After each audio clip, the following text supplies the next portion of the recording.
Okay, we've got another it's make or buy. Yeah, these guys, they manufacture a modem, and this other company approached them about buying it from them, okay, in another year. So we have, and it's kind of different because this one uses ABC costing. So the Svensson Corporation manufactures cellular modems. It manufactures its own circuit boards, an important part of the modem, and it lists the following cost information for 2017 at 8,000 units and what they expect in 2018 at 10,000 units. Okay, so we've got direct material cost, direct manufacturing labor, and some variable costs per batch. So my direct material costs were $230 per unit in 2017, and they're expected to be $215 per unit in 2018. Okay, it's a lot of information in this, so you get a little bit nervous when you start it. At least I do. Okay, the variable manufacturing cost per batch. Okay, for setups, materials. Okay, this is cost per batch, $1,600 and $1,500. Okay, then we've got fixed manufacturing cost. And see how they say fixed manufacturing overhead costs that can be avoided, okay, if these circuit boards aren't made. $320,000 in both cases. So that's avoidable fixed cost.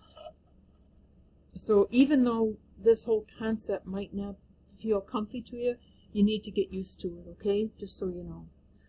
Fixed manufacturing overhead cost of depreciation, insurance, admin that cannot be avoided even if they don't make them. So we've got 800,000 no matter what. Okay? So they manufactured 8,000 in 2017 in 40 batches of 200 each. Okay? Svensson anticipates needing 10,000 in 2018, and they'd be produced in 80 batches of 125 units apiece. Okay? So the Minton Corporation has approached them about supplying them to Svensson at $300 per circuit board on whatever delivery schedule they want. So the first thing is to calculate the total expected manufacturing cost per unit in 2018. All right, and remember, you're going to look at what the question wants and answer the question. They're asking for a cost per unit. Okay, so I squished it all in down here. My variable costs, now this is in 2018, so variable costs are $215 per unit times 10,000 units. And you might as well go right out here because now you've got batch costs to deal with.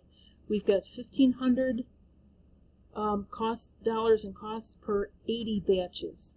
That's what they're planning on, so that would be $120,000 of batch costs. And then I should have just put the avoidable in here, but I put all the overhead in here. There's my total cost, $3,390,000. Yeah, I have to put it in. So the cost per unit is $339 per unit. Okay, there's the total, there's the cost per unit. I've answered the question. Okay, now the second question is, suppose that the capacity currently used to make these will become idle as Svensson purchases them from Minton. On the basis of financial considerations alone, should they make them or buy them? Okay, so now we got a make or buy. As soon as you see make or buy, you've got to set up two columns. And we have, first of all, there's our variable costs and our batch costs, and there's our overhead, okay? Now, if we buy it, it's 300 units, no, $300 times 10,000 units, or $3 million to purchase it.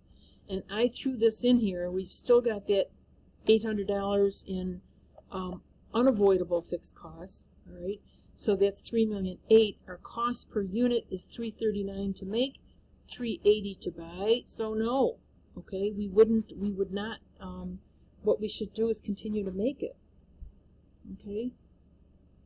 So now, question is, now suppose that Svensson purchases them from Minton. Its best alternative use of current capacity is to make and sell special circuit boards. And they estimate we're going to have another $2 million in revenues, and it's going to cost $2,150,000. Doesn't sound like a plan, does it? So it looks like they're going to lose $150,000. So, no, they should not buy these other ones and make these other circuit boards. It doesn't make any sense. Alright, and that's it. So just go, one piece of information at a time, and make sure that you answer the blasted question and that you pay attention to labeling your numbers so that if someone else is reviewing your work, they know what you're thinking. If you get the number wrong and I don't have any backup to see where it came from, like for example, if you gave me a unit cost here of 420 and nothing else, what am I supposed to think? Okay, the whole thing is wrong then. So show your work. That's in every single accounting class you have. Show your work and label it.